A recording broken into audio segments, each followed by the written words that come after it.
for detention and the basis for detention. So, what is the law and what is the crime that I committed?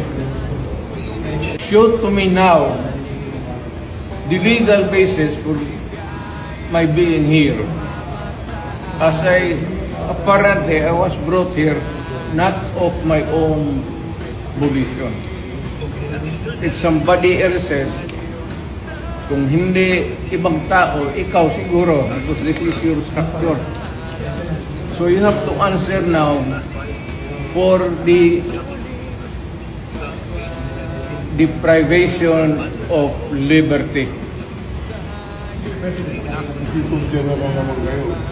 Alam niyo ba na hindi man lang siya na-serve kung anong kaso kung sila-charge sa kanya ngayon? Hindi niya alam.